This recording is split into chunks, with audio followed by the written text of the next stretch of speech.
Vivimos en un mundo en constante cambio que usted merece entender, porque es imposible interpretar la realidad que vivimos sin conocer cada uno de sus colores. Porque muchos son los tonos de la actualidad. Presentamos Matices.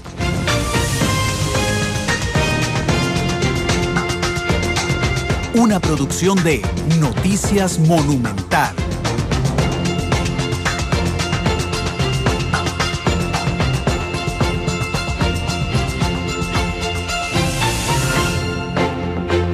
Hola, ¿qué tal? Buenas tardes, son las 2:10. Bienvenidos a Matices, este programa de Radio Monumental, que es una producción del Departamento de Noticias Monumental y que busca establecer análisis, debate, profundidad de los temas que se vuelven noticia en Costa Rica y en el mundo. Matices nace hace un año y un par de meses para abrir un espacio en la tarde donde nos detenemos en una muy rápida cobertura noticiosa que imponen los tiempos. Y entonces aquí hacemos un freno de matices para buscarle precisamente los matices a los temas que se vuelven noticia en Costa Rica y en el mundo. Esta semana tenemos una agenda amplísima. Vamos a iniciar con un programa que tiene una importancia absoluta en lo que respecta al desarrollo de la niñez, pero sobre todo de la sociedad costarricense. Cómo nos retratamos como sociedad, cómo pensar tranquilamente cuando hay una situación como la que ocurrió en Upala la semana pasada, cómo hacemos que el dolor no nos haga perder la cabeza a veces y tomar medidas que podrían abrir portillos peligrosos en nuestro país, pero cómo concientizarnos a través de esas situaciones tan lamentables de cómo cuidar a nuestros niños y particularmente nuestras niñas que están muy vulnerables, que son muy vulnerables ante estas situaciones. Hoy vamos a tener un foro sobre este tema, ya casi les vamos a decir quiénes serán hoy las personas que nos acompañan aquí en la cabina monumental, pero primero voy a saludar a Isel Martínez, nuestra productora. Isel, ¿qué tal? Buenas tardes. Buenas tardes, Randall. Nuevamente muy buenas tardes a toda la gente que nos sigue a esta hora. Sin duda es también parte de la responsabilidad que tenemos los medios de comunicación también como grandes agentes de difusión de las noticias que pasan en Costa Rica, particularmente en el país. No nos podíamos quedar atrás con la respuesta que se ha dado en torno a una tragedia tan lamentable que sin duda afecta a los niños y son cosas que se deberían evitar. Y vamos a ver hoy y vamos a conocer qué es lo que está en este momento haciendo las autoridades con respecto al tema. Sí, en un lunes que es muy noticioso, entre las informaciones más importantes, don Álvaro Ramos Chávez será el nuevo superintendente de pensiones. Él fue viceministro de Hacienda en la administración anterior. Don Edgar Robles, que había ocupado el puesto desde 2009 de superintendente, pero que tiene 12 años ya de estar en la superintendencia de pensiones. Él fue intendente de pensiones antes. Ha protagonizado una serie de polémicas con el Poder Judicial, polémicas con la Caja Costarricense de Seguro Social, lo que en alguna medida señaló un desgaste a su cargo, y entonces el CONACYF, que es quien nombra al superintendente de pensiones, ha apostado por don Álvaro Ramos Chávez, por cierto, hijo de don Álvaro Ramos, uno de nuestros analistas en materia internacional y de seguridad. Esa es una de las noticias más importantes de las últimas horas. Y la otra, por supuesto, la muerte de Andrés, uno de los extillizos, el tercero que fallece desde la semana pasada, en una situación donde uno, desde la parte más humana, con dolor y frustración ante lo que ha pasado con 3 extillizos ya, pues intenta buscar culpables, explicaciones, análisis al calor de los hechos. Les decía yo que era muy peligroso sacar conclusiones al calor de los hechos, y bueno, lo cierto es que son sextillizos, que es la primera vez en la historia del país, sí, que nacen, que tienen, un embarazo múltiple de esta cantidad de bebés provoca un desgaste en el cuerpo de la mamá muy fuerte.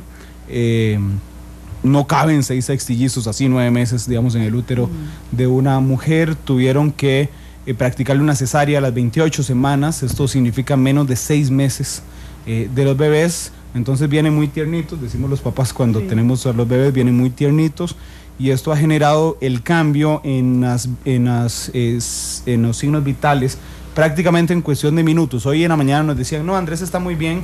En un momento padeció de un shock multiorgánico que le quitó la vida. Y en Noticia Monumental hemos insistido una y otra vez, los extillizos no es materia pública. La salud de las personas es un tema de derecho privado. Y nosotros informamos lo que las autoridades de salud nos quieran decir a nosotros, porque mi expediente, su expediente, el expediente del presidente de la República es privado. Y entonces los sextillizos, por ser sextillizos, no es una cuestión de interés público, y sigue siendo privada la vida de esta familia, el dolor de la familia y la vida de los sextillizos, que hoy fallece uno de ellos lamentablemente. Sí, sin duda es un tema que ha generado mucha atención de toda la sociedad en general. Particularmente, recalco lo que dice Randall, se respeta la sensibilidad de la familia en general sobre este tema, pero qué doloroso. Y también hay un tema de trasfondo con respecto a esto, Randall, y es la capacidad que tienen los hospitales del país de atender este tipo de... Sí.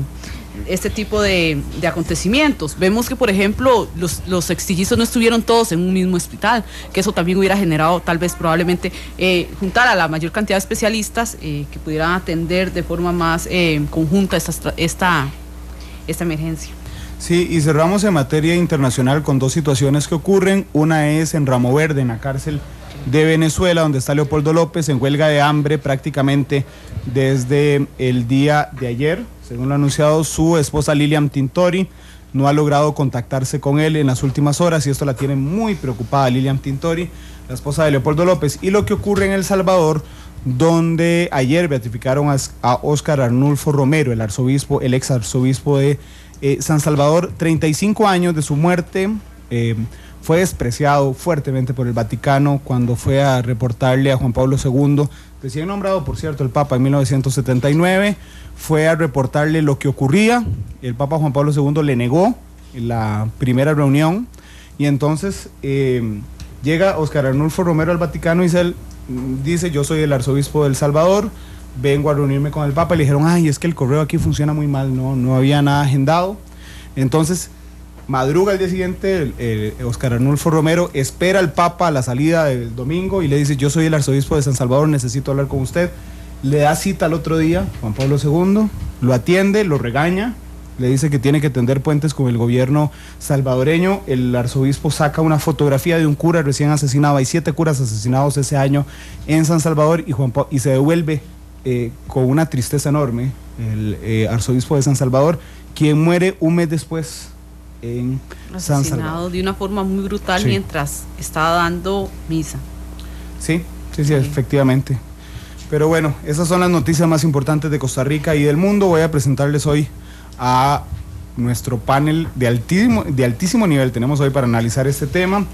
Disculpando a don Celso Gamboa, el fiscal general adjunto, hace unos minutos tuvo una situación familiar por la que no pudo venir, pero estará con nosotros vía telefónica en algún momento, y doña Ana Teresa León, que es la presidenta ejecutiva del PANI. Pero aquí en la cabina monumental está con nosotros doña Alejandra Mora. Ella es presidenta ejecutiva del INAMO y ministra de la Condición de la Mujer. Doña Alejandra, ¿qué tal? Buenas tardes. Sí, muy buenas tardes. Un saludo a todas las personas que nos escuchan, y aquí en la cabina a Isela y a Randall. Gracias por la invitación, y a mis compañeras y amigas Ana Elena y María. Muchas gracias. Gracias, doña Alejandra, por estar aquí. Doña Ana Elena Chacón, segunda vicepresidenta de la República, que ha estado varias veces ya en Matices. Doña Ana Elena, ¿qué tal? Buenas tardes. Buenas tardes. Por dicha me invitan, ¿verdad?, a conversar aquí. Me encanta, me encanta el análisis y la profundidad que ustedes le dan a los programas, y sobre todo la posibilidad de expresarnos indistintamente de que estemos de acuerdo o no. La escucha y el diálogo, ustedes siempre hacen de eso algo parte del periodismo, y yo los felicito, y la verdad que les reitero la disposición de estar siempre ante estos micrófonos cuando ustedes gusten. El tema que nos trae hoy ya lo venía yo escuchando, porque acabo de hacer ingreso a la cabina. Es un tema que nos ha llenado de profunda tristeza y también de mucho repudio, pero quisiéramos analizarlo desde varias aristas para buscar alternativas de prevención en la protección a la niñez y a la adolescencia. Para eso estamos acá, mis compañeras de gabinete y yo. Sin duda, es muy difícil hacer un análisis en frío después de una situación tan dolorosa como la que ocurre en Upala, pero bueno, es obligación de las autoridades y de los medios de comunicación poner un freno a veces, no caer en el facilismo, digamos, de las medidas populistas, pero analizar con mucho criterio lo que ocurre en nuestro país. Doña María Fulmen, viceministra de Seguridad Pública. Doña María, ¿qué tal? Bueno, muy buenas tardes. Perdón, doña María Fulmen Salazar.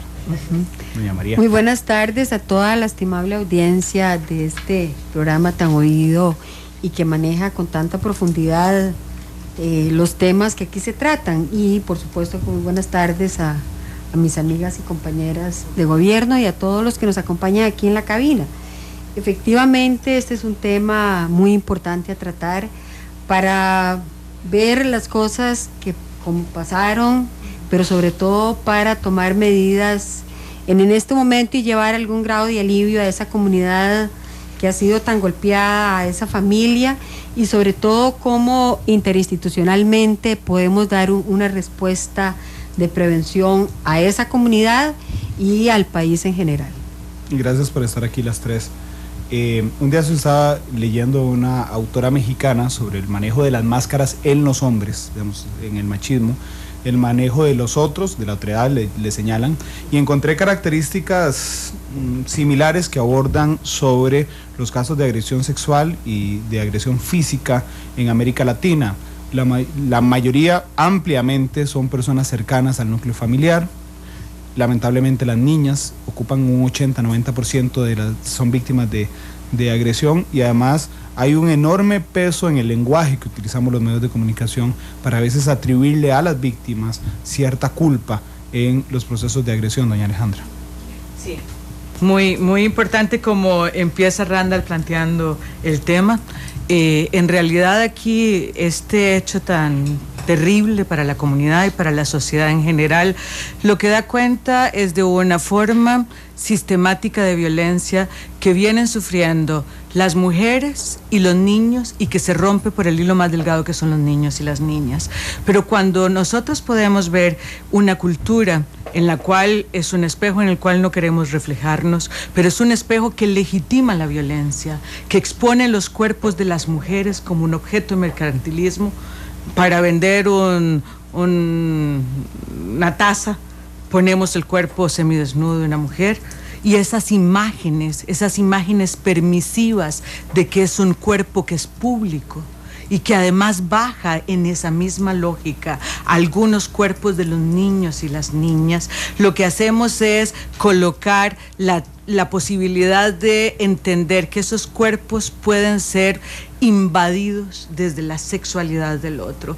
Y por supuesto que aquí entonces hay una gran discusión, que es una discusión de si unas son las víctimas, qué pasa en la conducta de las personas agresoras para poder responder a esto. Y aquí hay varias cosas. Uno es el que es señalado porque está esperando que pasen por un lote baldío, y que hemos hablado tanto del tema de la seguridad en nuestras ciudades, como estos espacios oscuros y todo provocan, digamos, que existan asaltos. Pero quisiera ir al caso concreto, que es lo que está sucediendo en la mayoría de las situaciones, que es el vecino, el amigo, el que entramos a la casa y el que tiene unos niveles de confianza que entonces es difícil de entender las acciones.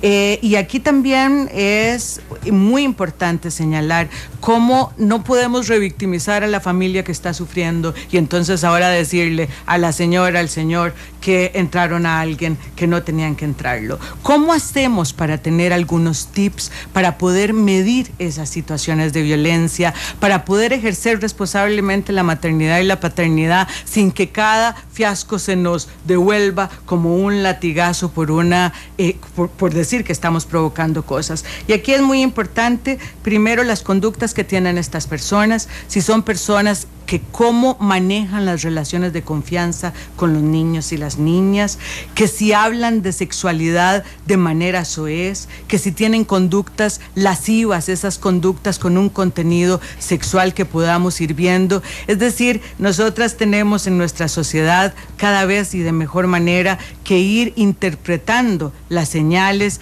de ciertas violencias y ciertas depravaciones o depredadores, dice la nueva doctrina de violencia sexual, que son depredadores sexuales, para poder establecer algunos tips que les permita a la familia entender lo que está sucediendo y que podamos proteger de mejor manera a nuestros niños y a las mujeres que también son víctimas en circunstancias parecidas. Yo quedé viendo el nombre de la autora mexicana, Lidia Cacho es la autora a la que me refería, Isabel. Doña Ana Elena, muy buenas tardes. Buenas tardes. Esto pasa mucho por lo que hablábamos el viernes, recuerdo, sí, en una nota que hicimos en la mañana del tema de las masculinidades y también las políticas de salud mental que se están impulsando en este momento en el país. Claro, esto pasa por tener una nueva construcción de las masculinidades, que no sea esta masculinidad tradicional en donde hay una relación de poder y ese poder nos hace ver al tercero como un objeto,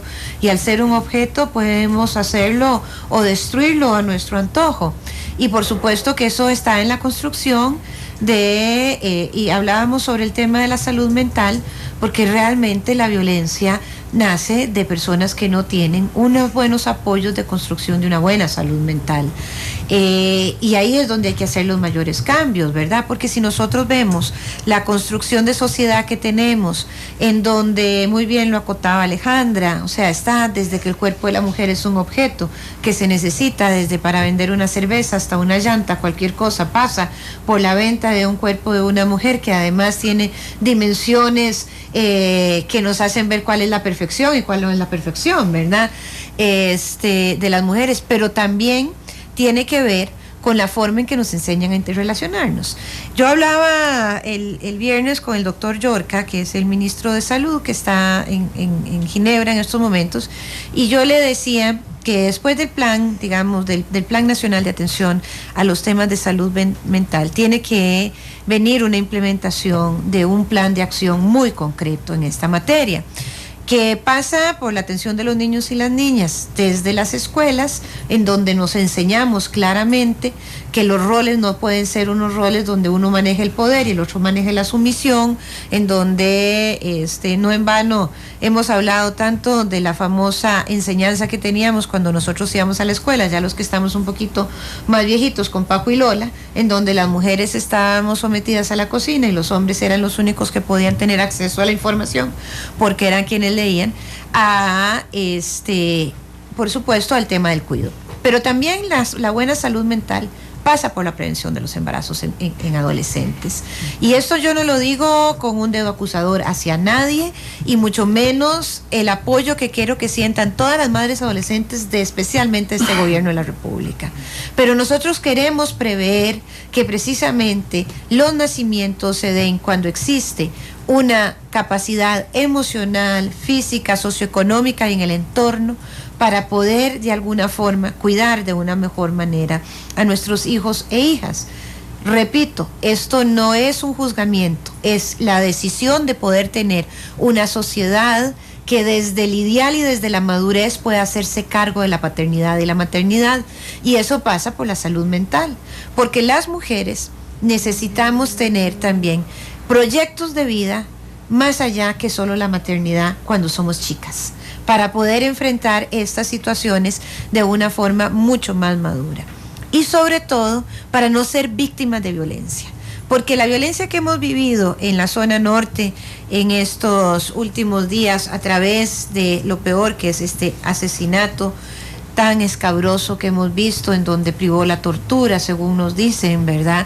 Y otros vejámenes que ya nos dirá el Ministerio Público cuando tenga la totalidad de la investigación, precisamente nos muestra que hay una forma de interrelacionarse de los adultos hacia los menores de edad que no es correcta, y pasa también por todos los patrones de crianza y por la salud mental. Doña María, somos una sociedad hoy más segura que hace 8 años. Los índices así lo demuestran. Hay mucha presencia de oficiales de la fuerza pública. Sin embargo, quería preguntarle si hay alguna diferencia, por supuesto relacionado con este tema, entre las zonas urbanas y las rurales, porque en las zonas urbanas hay luz casi en todo lado, hay una pareja de oficiales de fuerza pública porque hay más densidad de población, En las zonas rurales los niños caminan más trechos solos para ir a la escuela. Representa para la seguridad un reto las áreas rurales en cuanto a protección de niños. Antes de contestarle su pregunta, Antes de contestarle a su pregunta, yo quería decirle y contarle a la audiencia que de enero a abril el Ministerio de Seguridad atendió 50 casos de abusos deshonestos, ¿verdad? Aprehensiones de gente que había cometido abusos deshonestos contra menores de edad. De esos casos, el 50%, la víctima reconocía a su victimario, y de esos, el 60% se trataba de personas cercanas a la víctima. ¿Esto qué nos indica? Que efectivamente quien comete este tipo de vejámenes contra los y las menores de edad no es ajeno a la familia, no es ajeno a la casa donde vive. De ahí la importancia de la atención, no solo de la familia donde está el menor, sino también de la comunidad y de los docentes, que muchas veces los docentes por temor no denuncian. Los oficiales de policía, por ejemplo, de la zona norte de nuestro país, en reuniones que he sostenido con ellos, nos han dicho que más que los delitos de hurto y etcétera, de robos y esto, han crecido los problemas de violencia intrafamiliar, de maltrato a las mujeres y de embarazos a niñas muy pequeñas, ¿verdad? Y que estos asuntos por lo general no se denuncian y que son ocasionados por padrastros, por tíos, por parientes, ¿verdad? Efectivamente, me parece que es necesario, como lo hemos dicho ya en varios momentos, de que es importante la denuncia, ¿verdad? Y saber, sobre todo para un docente, digamos, estar atento a los niños que tiene y poder detectar, porque para un docente no es nada difícil hacerlo, cuando se le presenta una conducta diferente de un niño a la que tradicionalmente ha tenido, y que se acerque a la unidad policial, al INAM o al patronato a denunciar este tipo de situaciones, o que lo haga a través del 911, donde la denuncia queda anónima, porque lo que importa son los datos que se dan para la atención del caso, y no necesariamente la información del que está denunciando. Con respecto a la pregunta que usted me hace, efectivamente se presentan tal vez más casos en las zonas urbanas, probablemente porque hay más aglomeración, ¿verdad? Y todavía porque son las zonas rurales más sanas en ese sentido, hay más tejido social en ese sentido, ¿verdad? Aunque son zonas tal vez más oscuras, hay los niños, por la confianza precisamente que se tiene, los niños y las niñas van solas a los centros educativos, etcétera, pero con todos los problemas que estas zonas tienen, todavía nuestras zonas rurales tienen más tejido social, que es lo que libra a los niños y a las niñas, no solo de los abusos, sino también del maltrato y de los temas de seguridad en general, ¿verdad? Que en las zonas urbanas, en las concentraciones de población, hay más problemas de violencia contra las mujeres y de violencia contra los niños y las niñas. Les pido unos instantes para ir a una pausa comercial. Regresamos para hablar sobre la respuesta, no del gobierno ni de la policía, la respuesta del Estado costarricense ante la seguridad de los niños y las niñas en nuestro país, luego de este atroz crimen que ocurrió la semana pasada en Upala. Son las 2:33, vamos a la pausa y regresamos. Vamos a la pausa con José Luis Perales y regresamos con Matices. 2:33. Que canten los niños, que alcen la voz, que hagan al mundo escuchar, que unan sus voces y lleguen al sol. En ellos está la verdad. Que canten los niños que viven en paz y aquellos que sufren dolor. Porque la realidad tiene muchos tonos, matices. Analizamos los tonos de la actualidad. Exploramos sus contrastes, matices.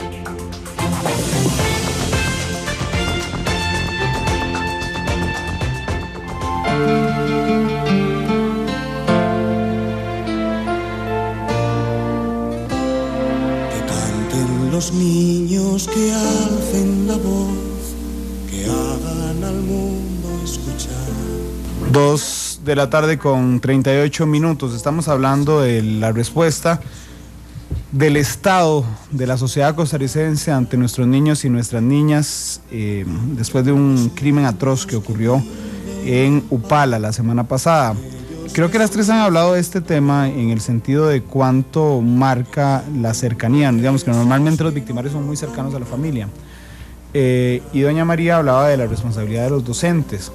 ¿Cómo uno como papá puede identificar en primera instancia, doña Alejandra, también quién es un potencial agresor? Porque digo, cuando hay una muestra más clara de un menor que se orina en la cama o que pasa callado, es todavía más sencillo. Pero para evitar llegar a ese momento donde ya es víctima de abuso, de entrada, ¿qué no deberíamos hacer los papás? ¿A quién no deberíamos de permitirle el acceso a nuestros hogares, doña Alejandra? Es una pregunta bien difícil porque no hay un recetario para esto. Claro. Lo que una tendría que saber y es explorar las relaciones de los vecinos en el contexto, y esto a veces es más fácil en las comunidades pequeñas y rurales, porque ahí sí se habla. Y vean que en esta noticia, por ejemplo, se dice, es que este señor presentaba esta modalidad, eso es para hablar, por ejemplo, de la sexualidad. Sí. O sea, son cosas que en la comunidad se habla, pero lo que creo que entonces tenemos que mejorar es cómo la comunidad lo puede hablar, quitándole la categoría de chisme, porque no se trata de eso, de invadir la vida privada de una persona, sino de entender que la vida y la integridad de nuestros niños y nuestras niñas requieren de la solidaridad de la comunidad. Y entonces si una nota, un señor, no sé, que muestra sus genitales cuando pasó a algunos chicos y ese es el que llega a rezar en la noche o llega a tomar café en la noche, ¿cómo socializar esas cosas que están pasando para que todos tengamos conocimiento y empecemos a aislar a las personas? Porque quien no sabe vivir en comunidad hay que aislarlo. Si tiene conductas que son absolutamente agresivas, violentas, que transgreden, que tiene un mal manejo de su sexualidad, tenemos que aislarlo.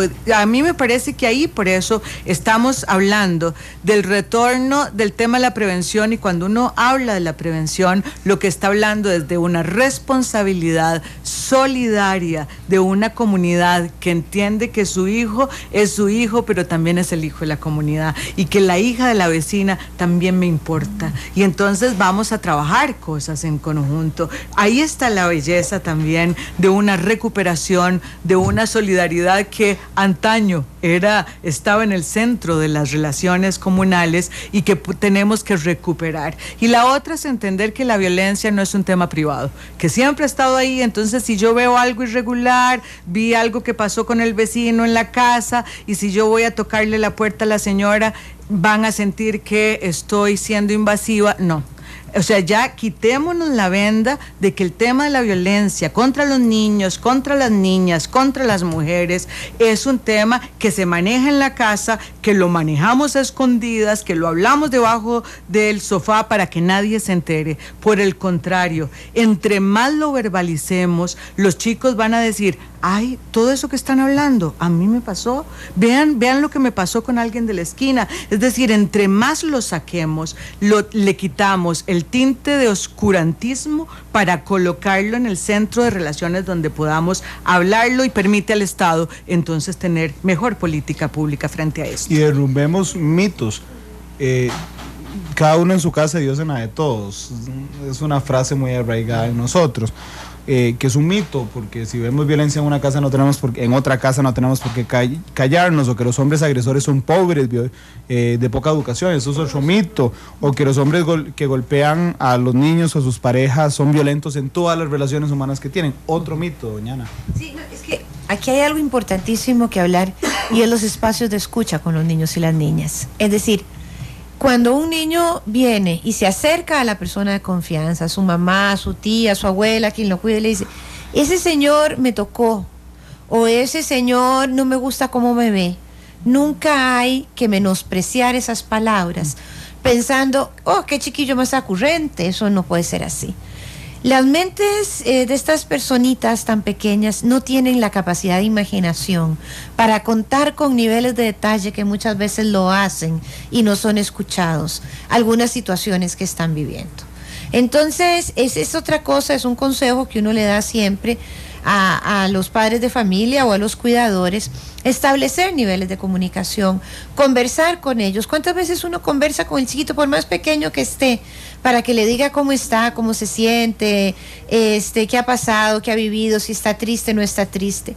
Eso aunado a cambios de conducta que usted muy bien decía, que es como puede ser que un chiquito empiece a tener pesadillas, que no quiera quedarse ya con esta persona, que se haga pipí en la cama, una serie de indicadores que también nos dicen que algo está pasando. Pasa con eso, pasa cuando nace un hermanito, ¿verdad? Que de repente yo también quiero ser el único en la casa. A mí me explicaba una tía que cuando uno le dice a un chiquito que va a tener un hermanito, es como que el marido llegara a uno y le dijera, ¿sabes qué, mi amor? Te quiero tanto, tanto que voy a tener otra como vos. Bueno, te quiero tanto, tanto que va a tener otro hijo. Entonces siempre hay pero esas son cosas normales en una familia. Todas se superan con el amor cuando entienden que las mamás tenemos esa capacidad de abrir sucursales en el corazón, siempre igual de grandes una que la otra, y que a todos nos podemos querer igual, pero en los casos estos, uno tiene que saber que hay indicadores que nos van diciendo que hay algo que no está bien. Porque además al final, y aquí no estoy hablando de los niveles de violencia que termina con la muerte de un niño, estoy hablando del abuso sexual. El abuso sexual es el secreto mejor guardado de la humanidad, porque muchas veces hasta llegamos a bloquearlo en nuestro propio inconsciente para no recordar algo tan doloroso.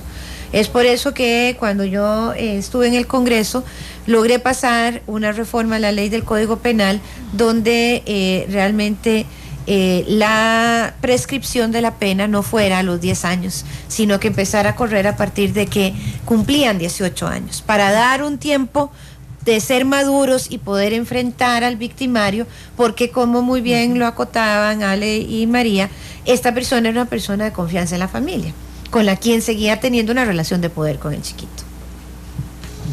Siempre, doña María, cuando vemos este tipo de tragedias y la prensa va y entrevista a familiares, ellos dicen, pero qué raro, es que este fulanito no era así, era una persona muy calmada, nunca hacía nada, era súper buen vecino y todo eso.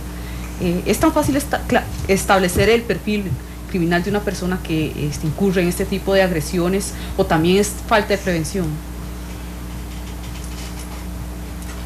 Bueno, las características psicológicas de estas personas no les son desapercibidas a los vecinos. Efectivamente, son personas más hurañas, más tímidas, y se han acercado ya a sus víctimas, ¿verdad?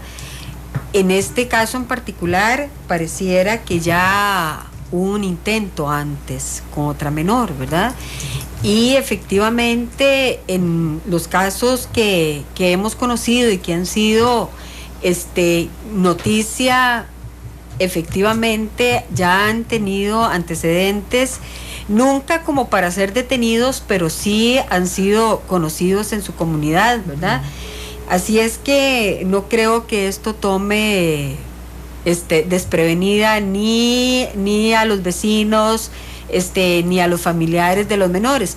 A lo mejor lo que nos estaba diciendo doña Ana Elena es uno de los problemas a resolver por las familias de las y los menores, y es de verdad ponerle atención a los niños cuando hacen, y a las niñas cuando hacen este tipo de comentarios a las personas que los cuidan, ¿verdad? O sea, realmente ponerles atención y no creer que es una tontera más, ¿verdad? O parte de la imaginación del menor. Yo sí creo que alguno que otro se nos pasará, ¿verdad? Y a lo mejor es tan buen actor que no lo veamos a tiempo, pero difícilmente, por ejemplo, en los centros penitenciarios se distinguen por su conducta, ¿verdad? O sea, está claro que son muy bien portados, ¿verdad? Son tímidos, cumplen con el trabajo, con las tareas que tienen que hacer, etcétera. O sea, efectivamente tienen cierto comportamiento, ¿verdad?, que no es tan difícil de notar por las personas que viven cerca.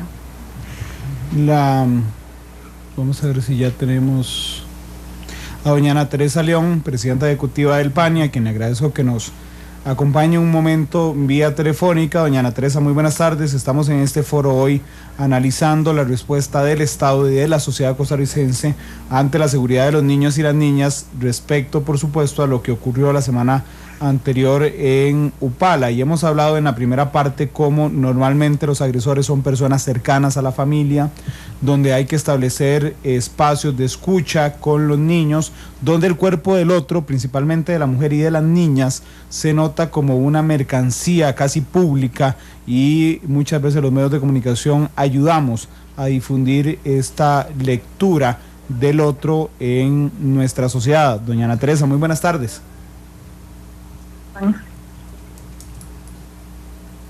Ahí no se escucha, sí. Sí, lo escucho. Sí, bueno, con respecto a la respuesta, bueno, primero tenemos que aclarar lo siguiente. Los niños y las niñas son primero parte de una familia, ¿verdad?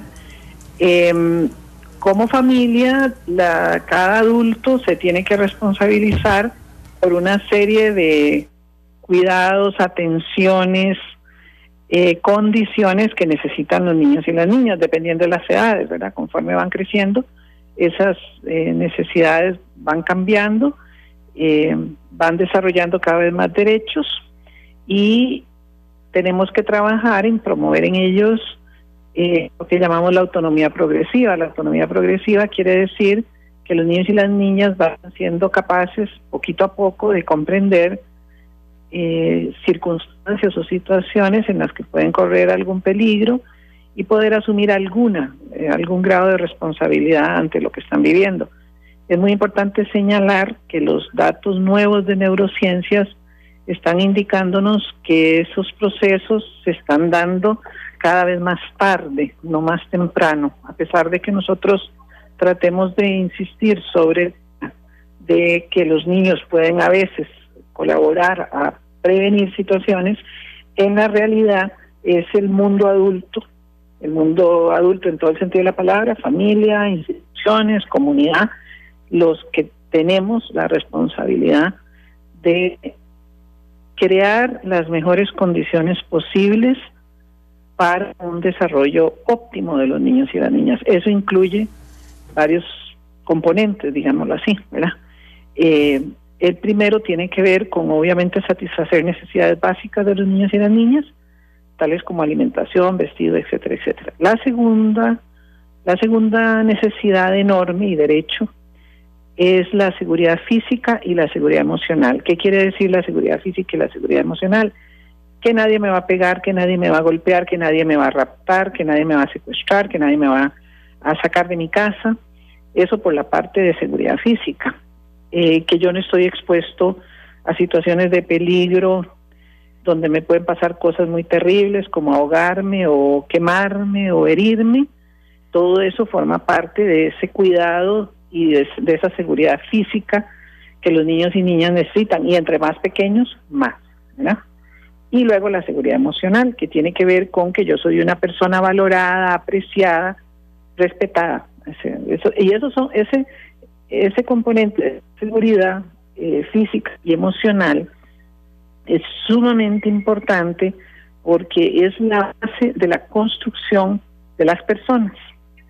Si yo me siento seguro, puedo sentirme querido, puedo sentirme aceptado, puedo sentirme que valgo como persona, etc. Si yo no me siento seguro, física y emocionalmente, estoy expuesto a una cantidad enorme de cosas. Entonces, por eso es que nosotros tratamos a través de las academias de crianza, de las campañas que estamos haciendo en el PANI, porque tenemos una campaña ya hace bastantes meses, precisamente sobre el tema de no te olvides de mí, así se llama la campaña. No te olvides de mí, yo estoy aquí, necesito atención, necesito tiempo, etc. ¿Verdad? Doña Ana Teresa, muy buenas tardes. Y buenas tardes. Ahorita estábamos resaltando tanto doña Alejandra, doña Ana Elena y doña María, datos muy importantes en relación con que normalmente son los familiares quienes hacen este tipo de agresiones o violaciones a menores. ¿Cuán difícil es para el Patronato Nacional de la Infancia atender este tipo de emergencias cuando en buena teoría deberían ser los mismos familiares quienes denuncien las agresiones o violaciones a menores? Sí, el número, en los datos de PANI sí es cierto que el porcentaje de estos hechos que son cometidos por familiares es más alto que el cometido por desconocidos. Puede andar en una relación de 60-40 o por ahí. Efectivamente, cuando la situación se da dentro de la familia, se menoscaba toda, hasta la seguridad de la familia interna. Entonces hay una propensión a no denunciar que está involucrado un miembro de la familia, a veces una pareja, que la madre no quiere denunciar o acusar, ¿verdad? Se dan también algunas situaciones en las cuales no es pareja, sino que es un hermano, un tío, un abuelo. Presentar la denuncia implica la salida de esa persona de la familia, eventuales encarcelamientos de la persona, procesos judiciales, etcétera. Que las familias los ven como situaciones muy complicadas, que efectivamente lo son, ¿verdad? Ahora, en aras del interés superior de los niños debe denunciarse, deben establecerse las responsabilidades del caso, porque si no, lo que tiende a suceder es que la situación continúa impune, digamos, continúa indefinidamente si no se presenta una denuncia. Doña Ana Teresa, ya para finalizar, cuando tenemos un evento extremo, como el que ocurrió la semana pasada en Upala, siempre vuelve a la mesa el tema de la alerta AMBER y de cómo atendemos las situaciones de emergencia. Quiero recordarle a nuestros oyentes que AMBER es un retroacrónimo que en inglés viene de America's Missing Broadcasting Emergency Response, pero que hace referencia originalmente a Amber Hagerman, una niña que fue secuestrada y días después fue localizada sin vida. La alerta AMBER, le cuento a nuestros oyentes, es una notificación que llega a través de los celulares, a través de la radio, a través de internet, a través de la televisión, cuando un niño desaparece. ¿Cómo valora usted implementar la alerta en Costa Rica y sobre todo la respuesta inmediata, insisto, ante situaciones extremas como la que ocurrió la semana pasada en Upala, doña Ana Teresa? Sí, de nuevo, es muy importante que eso se impulse, esa idea se impulse, porque entre más rápido se disemine la información de que se perdió un niño y las características o las condiciones de ese niño o niña, más probabilidades hay de rescatarlo, ¿verdad? O de ubicarlo rápido. Definitivamente esa es una idea que nosotros respaldamos como patronato. Yo sí quisiera insistir en este punto que mencionaba antes. Un niño que se siente seguro en su casa, que se siente querido, que se siente respetado, tiene menos propensión de verse involucrado. No digo, digamos, en este caso de la semana pasada, porque eso aparentemente fue un caso donde hubo violencia y fuerza y todo eso, ¿verdad? De eso difícilmente se puede escapar un niño. Por eso insistimos que niños y niñas menores de 12 años no pueden estar solos. O sea, ¿por qué? Porque no están en condiciones de defenderse. Pero un niño que se siente seguro, un niño que se siente tranquilo en su casa, que se siente querido, tiene mucho menos propensión a aceptar invitaciones de extraños, a exponerse a situaciones de riesgo, a andar buscando relaciones o situaciones fuera del hogar, buscando afecto que a veces no se le da, ¿verdad? Entonces, por eso es que yo insisto mucho que los niños y niñas que se sienten seguros y obviamente que están protegidos también tienen mucho menos probabilidades de ser, de verse envueltos en este tipo de situaciones, porque la alerta de AMBER y de otras iniciativas que se pueden dar de esa naturaleza, ya se dio un evento de esto. Se trata de prevenir esto, no sé si me explico, no se trata ya de abordarlo, porque ya estos niños sufrieron muchísimo. Aunque esta niña salga adelante, ya vivió un episodio muy traumático en su vida que la va a marcar. Entonces, por eso es que insistimos que hay que prevenir y educar para que esas cosas no pasen. Claro, le entiendo perfectamente, concentrándose en la prevención y no en la atención posterior. Y quiero recalcar algo que usted acaba de decir: niños menores a 12 años no se dejan solos. Así de sencillo y tajante, doña Ana Teresa.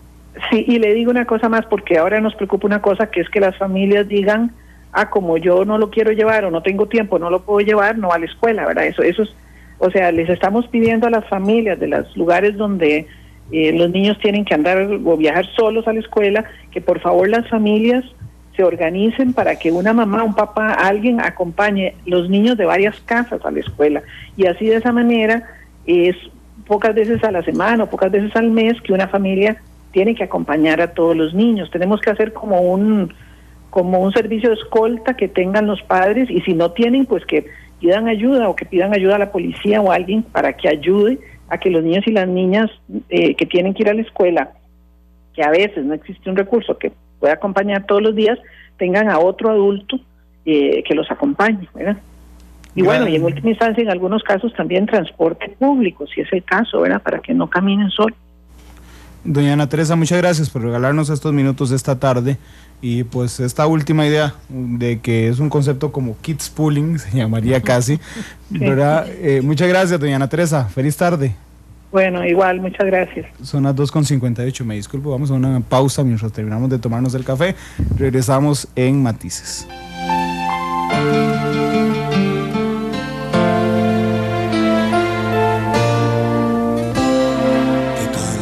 Los niños que alcen la voz, que hagan al mundo escuchar, que unan sus voces y lleguen al sol, en ellos está la verdad. Que canten los niños que viven en paz y aquellos que sufren dolor. Que canten por esos que no cantarán. La actualidad, sus tonos, sus contrastes. Esto es Matices.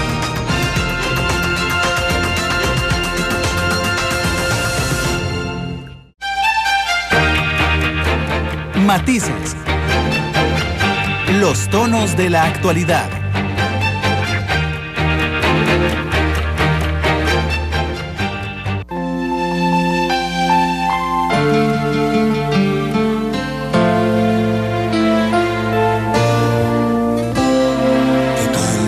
Los niños que alcen la voz, que hagan al mundo escuchar,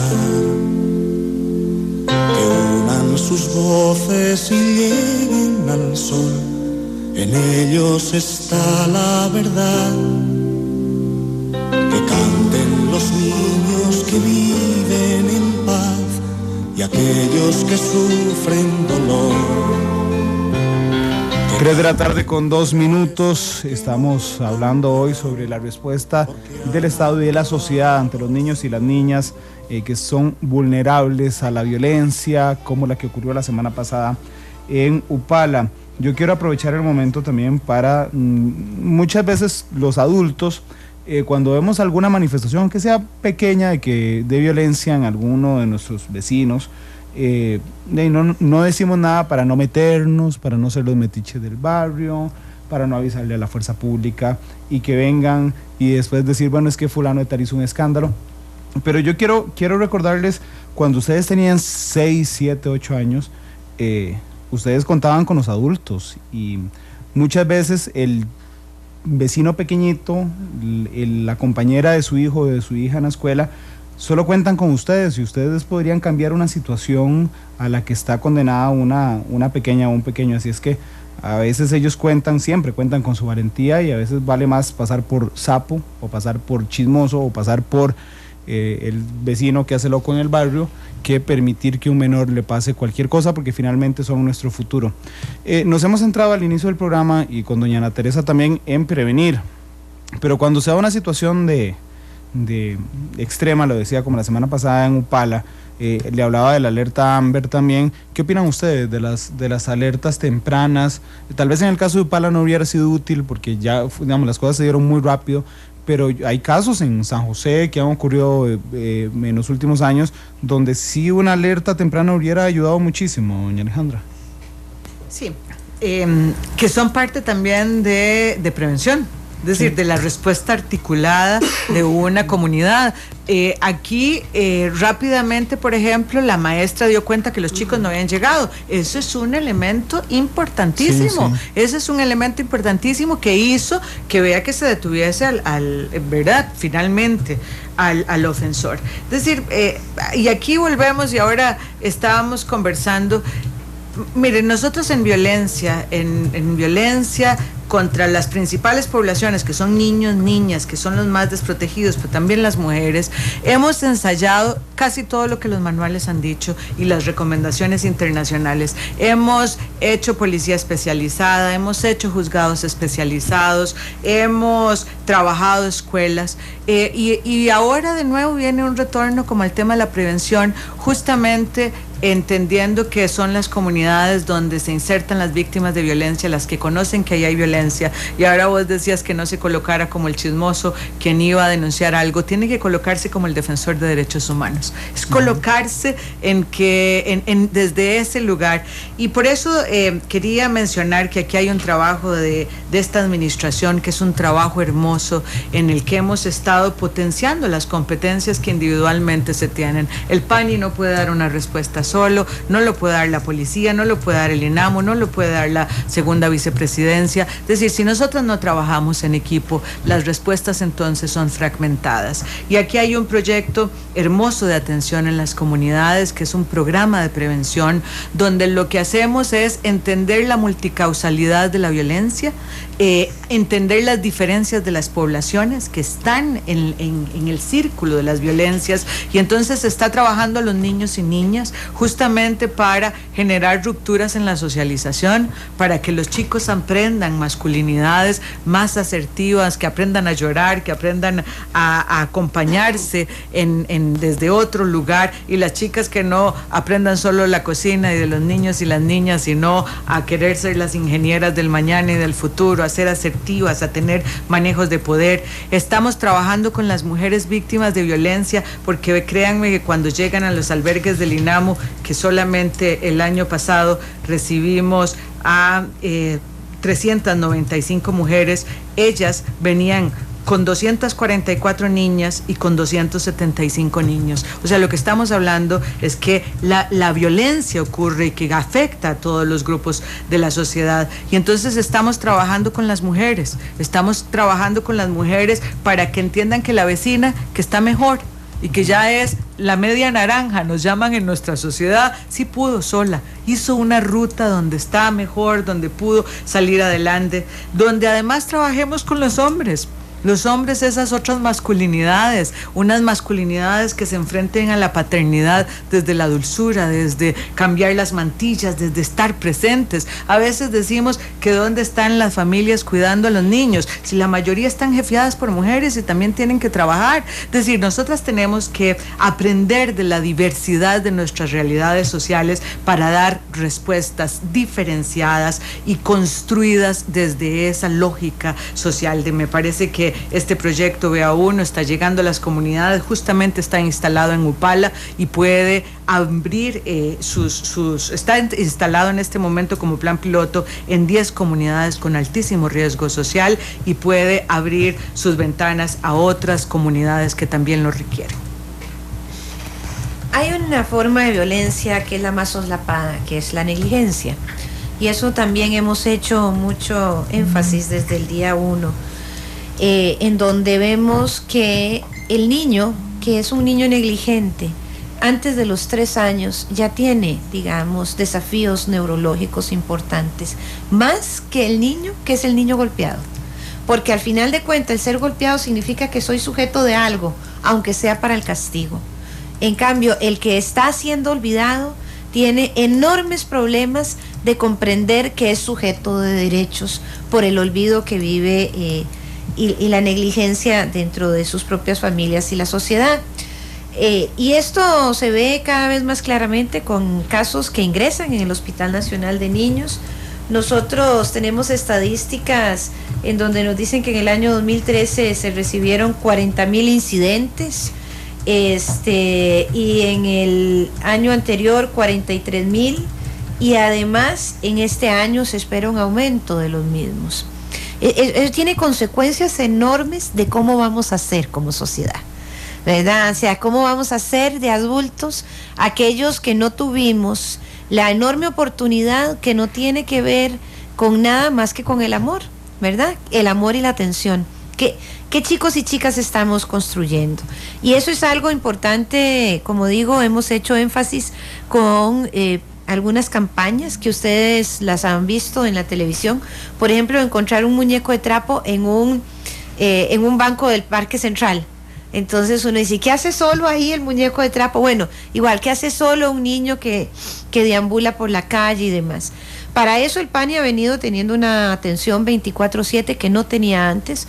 Yo recuerdo los años que yo estuve en el Ministerio de Seguridad, donde decía, ay, pero es que a los chiquitos en este país hay que pegarles de 8 a 4 y de lunes a viernes, porque los fines de semana hay imposibilidad horaria de atención y de personal y demás de atenderlos. Ahora hay una mayor posibilidad de atender estos casos que vienen en aumento, que muchas veces desbordan la capacidad instalada de las instituciones, pero que hay que atenderlos.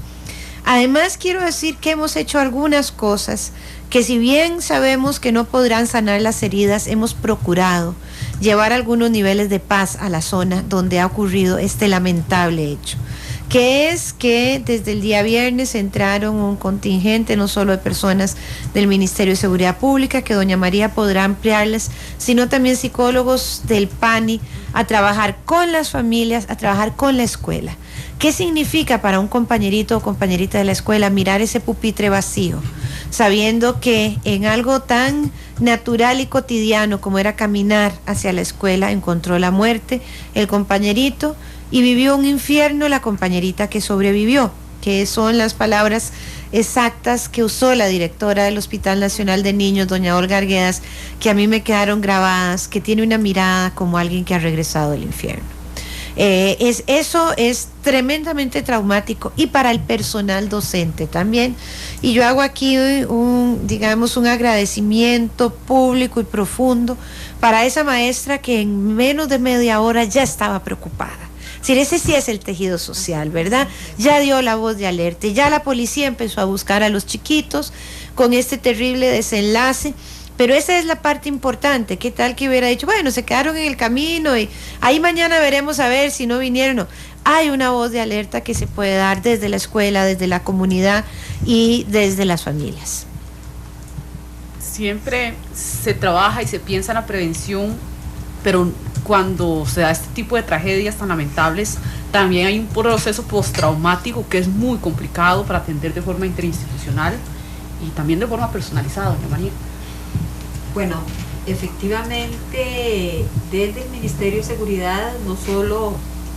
Ya casi estamos buscando el botón, está un poco en el Ministerio de Seguridad no solo atendimos la denuncia cuando la hizo la maestra del centro educativo y los vecinos, ¿verdad?, tratando de localizar lo más rápido que fuera posible a los niños desaparecidos, sino que también inmediatamente nos abocamos a trabajar con los niños y las niñas del centro educativo y de la comunidad, porque efectivamente esa comunidad quedó traumatizada por el hecho y porque además el ofensor vive en la comunidad, ¿verdad? Vivía en la comunidad, es parte de ella y quedó la familia, entonces es necesario atenderla.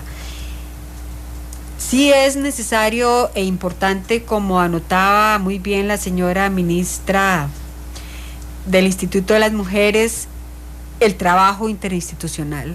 Los temas de seguridad es imposible atenderlos unilateralmente. Los temas de seguridad convocan al trabajo interinstitucional y, por supuesto, que no solo a la política pública, sino interinstitucional, sino a la incorporación de la comunidad.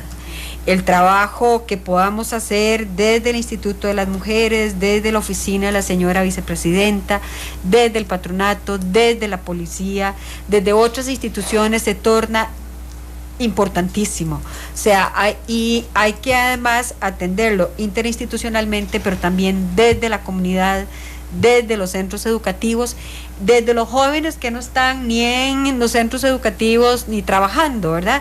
O sea, efectivamente hay que dar una respuesta a los diferentes sectores, y aprovecho este momento para hacer un llamado para que recuperemos ese sentido de comunidad que hemos venido perdiendo, ese sentido de no meternos en la vida de los demás, pero sí de estar pendiente de lo que pasa en nuestro vecindario.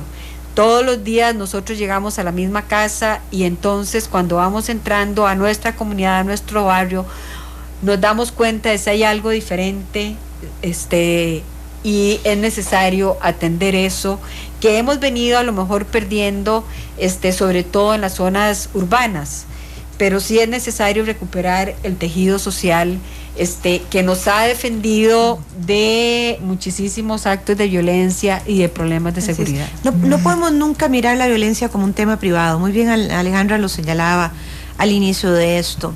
Esto es un tema de salud pública, es un tema de solidaridad. El ver cosas extrañas en las casas de los vecinos y no buscar apoyo es ser negligente, y el silencio cómplice puede terminar realmente pasando una factura tan grande como es que haya personas víctimas menores de edad, como fue en este caso, que no necesariamente era un tema de violencia intrafamiliar, pero pareciera que había un tema conductual que tal vez pudimos haber detectado al inicio. No queremos pedir más de lo que la gente pueda dar, pero yo estoy absolutamente convencida que este país está lleno de gente buena y de gente solidaria, y que todavía puede privar esos enormes deseos de apoyarnos los unos a los otros, porque esas son las estrategias de sobrevivencia que se hace ante la adversidad, y la adversidad significa esta violencia endémica que se vive hoy en todos los rincones de este país. Hace pocos días que estábamos en una conferencia de prensa, un periodista nos decía: yo crecí en esa zona, y en esa zona que crecí era la zona de los ríos, de jugar en los árboles, de vivir en aquel campo hermoso que teníamos. Bueno, desgraciadamente ya no es solo eso, todavía sigue dando todas esas virtudes geográficas, pero hay otros peligros que acechan y que debemos de atenderlos. Yo quiero que me ayuden con algo. La gente que cae, digamos, el victimario se rehabilita, porque es que es muy fácil, muy fácil, de verdad, desde los medios de comunicación venir y decir, bueno, pena de muerte a todos los abusadores, bueno, cadena perpetua a todos los abusadores. Eso es donde yo digo que es muy peligroso tomar decisiones al calor de los momentos, pero es que aquí están tocando, digamos, la fibra más sensible de la sociedad costarricense. Un día de estos hacíamos números, y ninguno de ustedes me deja mentir. Una pena máxima por homicidio calificado en nuestro país es de 35 años de cárcel, que se reducen a años de 9 meses, lo que lo convierte en 22. Esos 22, cada día de trabajo se contabilizan, cada 2 días de trabajo es un día de pena, bajémoslo a 15. A la mitad puede salir por buen comportamiento, bajémoslo a 7,5. 35 años de cárcel se reducen a 7 años y medio. Eso sirve para rehabilitar por la pena máxima a una persona por homicidio calificado. Doña Alejandra. Bueno, aquí es muy importante eliminar la impunidad. Es decir, la forma en cómo el sistema sostiene su credibilidad y hace que las personas podamos tocar la puerta al sistema de justicia es porque le funcionó a otras personas. Y entonces la política que tenemos es que una persona que no sabe vivir en sociedad vaya a la cárcel. La cárcel representa varias cosas. Representa eso, aislarlo de un lugar, digamos, abierto donde no pudo establecer ciertos parámetros de convivencia, pero también podría ser un lugar donde encuentre algunas herramientas para entender qué es lo que pasaba en su mentalidad. Eso no significa que pueda salir al día siguiente. Yo creo que en esta administración hemos hecho un esfuerzo importante por cambiar la política criminal de algunos delitos. No pueden salir rápidamente, no pueden salir. O sea, no están preparados para vivir en sociedad. Eso no significa que no haya que mejorar las cárceles, un sistema de derechos humanos que digamos mejore las condiciones entre que las personas van a estar en ese espacio, pero no puede ser que cuando se tengan conductas tan aberrantes que causen tanta lesión a los bienes de la sociedad, como significa la vida, la integridad física, la integridad como ser humano. A esta niña, primero uno lo perdimos, pero esta niña, usted sabe lo que va a hacer, claro, entender su construcción como persona, su cuerpo, su forma como se va a relacionar de ahí en adelante con los hombres, de manera que eso tiene que tener una sanción.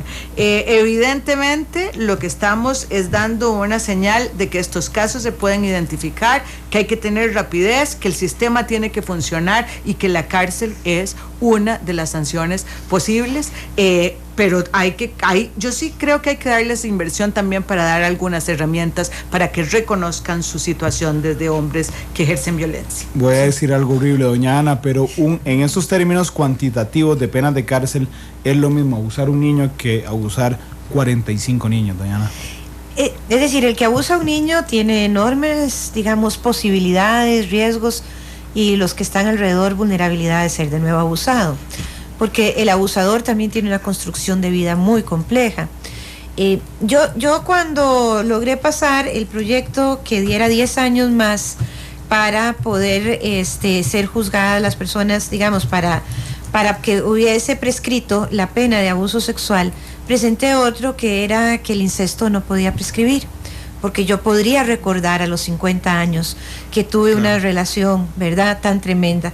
Sin embargo, esa no pasó por temas ideológicos de algunos partidos políticos que estaban en ese momento en la Asamblea Legislativa, que no creen en la no prescripción.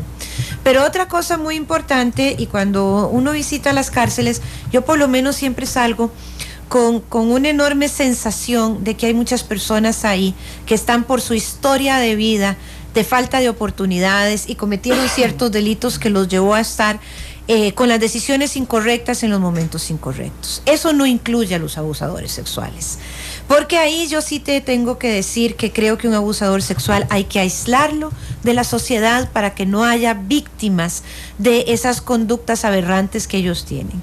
Yo no soy psicóloga y mucho menos doctora, y no sé las posibilidades de rehabilitación reales que tienen, pero un poco lo que he leído y estudiado, sé que son pocas, ¿verdad? Hay países en el mundo que han aplicado la castración para personas abusadores sexuales y que terminan violando con otras cosas, con objetos y demás. Entonces pareciera que es una conducta muy difícil de reivindicar. De hecho, cuando uno va a las cárceles, sobre todo en la cárcel de adulto mayor, lo que más ven son personas condenadas por abuso sexual. Pareciera que ya las personas adultas mayores no andan cometiendo robos o narcotráfico, otro tipo de cosas, sino que es precisamente esta clase de conductas. Y por lo tanto sí hay que aislarlas de la sociedad. Usted menciona otra cosa que no vale la pena ni discutir en un país como Costa Rica, que es el tema de la pena de muerte. Es decir, nosotros aquí no lo tenemos, ni lo vamos a poner sobre el tapete, ni es algo que vayamos a discutir en un país respetuoso de los derechos humanos. Pero bueno, hay un tema que es ya sea el aumento de las penas, que no necesariamente por aumentar la pena hay una disminución del delito. Los países que tienen leyes con más aumentos de la pena nunca han logrado, y esto lo vemos en todas las lecciones aprendidas, una disminución del delito. Pero sí hay otras cosas que, digamos, que hacen que la comunidad sepa que esa persona que llega a la comunidad, que pasa en otros países del mundo, es una persona que había cometido un delito como tal, que era atentar contra la integridad física de las personas menores de edad. Y eso pues siempre está en el tapete de la discusión. Tema interesante, de esos podríamos hablar de eso más a profundidad, doña María. Bueno, efectivamente, como decía la señora vicepresidenta, yo no soy psicóloga ni experta en estos temas, pero dicen los que saben que quien ha cometido este tipo de delitos, aunque siempre hay la posibilidad de reivindicarse y siempre hay la posibilidad de reinsertarse a la sociedad, pareciera que quien ha cometido este tipo de delitos tiene mucho más dificultad para reivindicarse y cambiar su comportamiento. De hecho, me acuerdo que hace algunos años, no sé si todavía, la gente de adaptación social del Ministerio de Justicia había determinado de no darle reducción de la pena a las personas que habían cometido este tipo de delitos, porque decía que en los centros penitenciarios se portaban muy bien, tenían muy buena conducta, y es porque tienen y características de timidez, como lo señalaba anteriormente, etcétera, y entonces son más tranquilos, ¿verdad? Y señal de que con serias dificultades podrán nuevamente reinsertarse a la sociedad y corregir su comportamiento. De ahí que sea muy importante, y volvemos al llamado a la sociedad a realmente retomar nuestro camino de comunidad, de sociedad preocupada por lo que pase a nuestro alrededor, y también a la denuncia, que nos acerquemos ya sea al 911 o a la policía a denunciar situaciones como estas, para que no tengamos nuevamente que lamentar la muerte de un menor. ¿Usted propondría algún proyecto que tenga que ver, doña Ana? Disculpe que la comprometa al aire, pero que tenga que ver con esta situación de la que nos hablaba, de que la comunidad sepa que la persona que acaba de llegar a la comunidad, que el maestro de la escuela, que el entrenador de la escuela de fútbol tiene antecedentes por violencia contra menores? Esto ha sido un tema que se ha discutido mucho en la Asamblea Legislativa. Sí, realmente. Pero es que en la Asamblea hay como que reciclar. Es que lo que pasa, yo lo que siempre decía era cuando yo era diputada, era que yo no estaba dispuesta a ser una diputada que legislaba al bombo de la noticia del día, claro, ¿verdad? Porque eso lo que me hacía era sacar un proyectico ahí cualquiera, y entonces como mataron a una mujer, ahora entonces todos los hombres son malos, y no, eso no puede ser así. Todo debe llevar un análisis, y es un análisis realmente de el derecho del acceso a la información. Y esto lo hemos hablado en otras ocasiones, porque a nosotros nos tocó, María y yo siendo viceministras, aquella chiquita que apareció enterrada en una casa, ¿verdad? Y que entonces se hizo un proyecto ahí que también estaba muy hecho al bombo de la situación, y de que los vecinos tenían derechos a saber los antecedentes de esta persona que venía. Esto también tiene cosas, y entonces habló que tenía roces inconstitucionales, ¿verdad? Que es el derecho a la privacidad, y nadie puede ser juzgado 2 veces por el mismo delito y demás. Pero hay países, y Estados Unidos es uno, que lo ha hecho, ¿no? Que dice, bueno, esta persona viene, tengan cuidado y tal. Claro, ahí está el enorme estigma que hay sobre esa persona. Entonces yo creo que hay que hacer un análisis a profundidad de cuál sería la herramienta que más funcione en estos casos. Se han dado otras herramientas importantes con el tema de sustracción de menores, hacer intervenciones telefónicas sin permiso de los jueces de una forma inmediata, que antes solo se usaban con temas de narcotráfico, y así sucesivamente.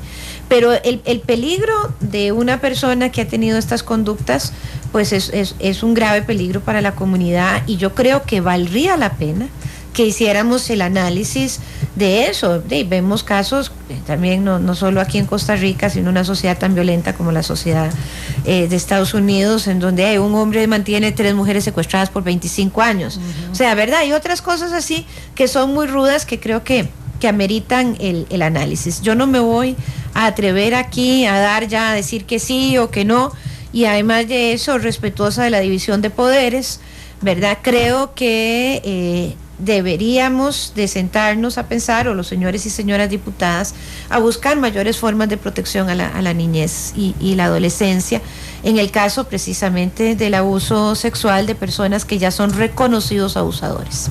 Yo quisiera señalar 2 medidas que existen y que podemos potenciar y que se usan particularmente para la violencia contra las mujeres. Uno es el registro de ofensores, que es un registro al cual tienen acceso los jueces y las juezas para identificar el quantum de la pena, ¿verdad? Porque si ya tiene antecedentes, yo puedo ya saber que es un modus operandi, que es un estilo de vida y que entonces puedo imponer una sanción mucho mayor. Y la otra cosa que es importantísima es escuchar a las víctimas. No puede ser que el sistema penitenciario vaya a tomar una decisión de egresar a alguien a un sistema abierto, donde de nuevo lo devuelva a una sociedad que, si además era el amigo o el vecino, vuelve a la misma comunidad a los 20 metros de donde está la familia que ha sido víctima. Y aquí es entender los niños, las niñas, la familia, qué tienen que decir, cómo lo van a percibir, cómo lo van a manejar, les va a afectar toda la dinámica de su vida, de manera que estas 2 medidas,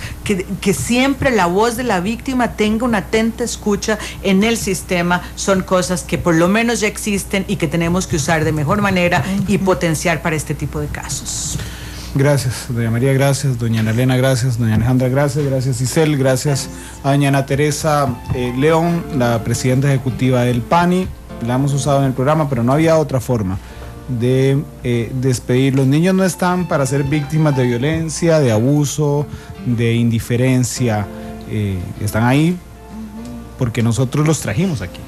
No aparecieron súbitamente de la nada. Así es que canten los niños y que dejen de ser víctimas de maltrato, de violencia. Y nos escuchamos a las 7 en la tercera emisión de Noticias Monumental. Feliz tarde. En ellos está la verdad, que canten los niños que viven en paz y aquellos que sufren dolor.